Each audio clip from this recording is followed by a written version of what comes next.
How should schools or perhaps media as well teach the meaning of this day? You know, one of the most important things that our founding fathers did is they established our Constitution, which delineates how the government is prohibited from interfering with the free natural rights of citizens. Our Constitution clarified that our rights don't come from the government. They come from a divine creator, and the government's prohibited from interfering with or infringing on those core rights. I think schools need to focus on the importance of our Constitution and how if we maintain adherence to those key provisions, we'll be able to maintain this republic for a long, long time.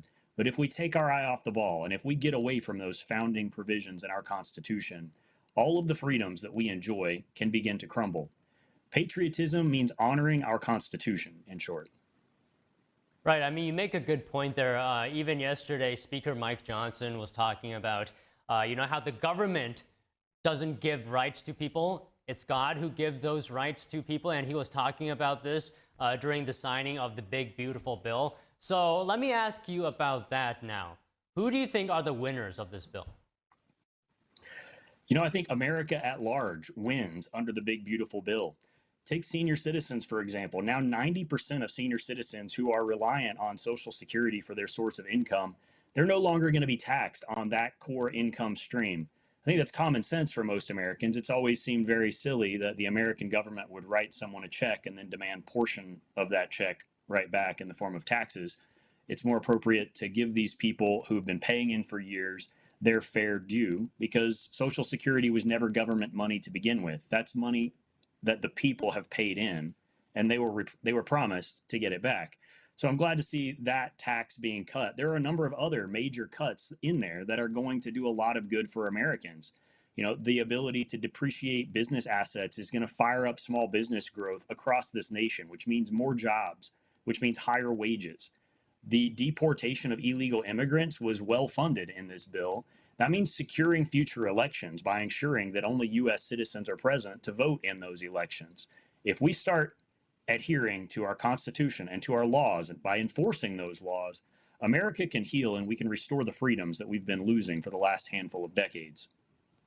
Do you think this bill fits neatly into Trump's broader agenda of his second term and as well his first term, which is to make America great again?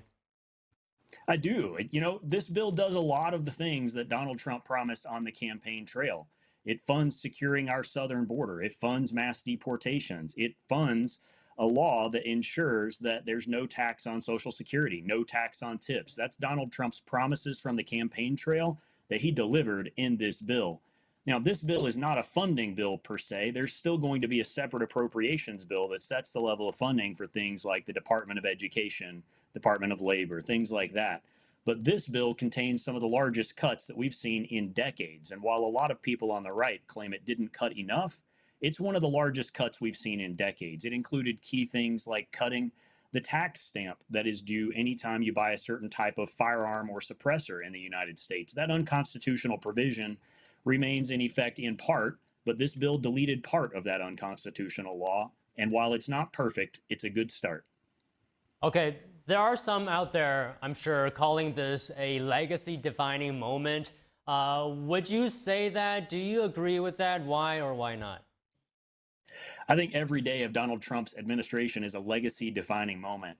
He is a special president. He's not adhering to status quo. He doesn't care if someone's been doing it wrong in the U.S. government for 20 years. He's going to look at the situation and say, I don't care that it's been done wrong for the last several decades. We're going to start doing it the way the law reads, the way the Constitution reads. And so that really will be Donald Trump's ultimate legacy, securing an America First policy, adhering to the Constitution, and handing that off to the next president. Okay, say I'm an everyday American living my life. What is going to be the biggest impact on my daily life, do you think? Well, I think you're going to see wage increases and business growth. That's going to rev up the economy in a way we haven't seen in a long time. If we want to have a stable economy where things cost less relative to wages, we've got to increase relative wages and we've got to ramp up productivity here in the United States. This bill will do exactly that by ensuring businesses have the capital and the incentive they need to grow their businesses domestically. This couples well with the tariff policies that Donald Trump's already putting into place and that the Treasury and Commerce departments are working through. Because if we ensure that we have incentivized domestic production on a tariff and foreign trade front, couple that with these tax breaks that businesses will get for employing people, for deploying equipment, for engaging in important areas like research and development. Those things are all incentivized in this bill. And while they may not seem directly connected to an everyday consumer's life, I guarantee you they will make an impact at the cash register. Okay, Keith, I'll just get your comments on one more thing. How do you think this bill will be remembered in the future, years into the future? Well, I think looking back, people are going to see that it was a lot of propaganda to state that this was a terrible bill, that it kicked people off of Medicaid, etc. The idea that this was some wealth transfer for billionaires is also quite silly. The maximum tax rate would have gone up by a few percent, up to right under 40%. And instead, this bill caps the maximum tax rate at just over 37%. The idea that that is somehow a handout or a gift to wealthy Americans is preposterous because it assumes that the government owns all of your income, and if they let you keep any, that must be a handout. The wealthiest Americans are already paying, by a vast majority, most of the taxes received by the United States government. They're already unfairly taxed, yet the left would have you believe they're not paying their fair share.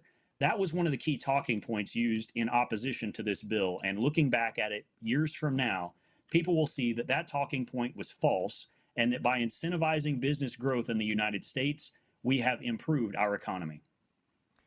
Well, Keith, again, thank you so much for joining us today. It was a pleasure to talk to you. Great to speak with you. Thanks so much. And coming up, President Trump kicks off a year-long celebration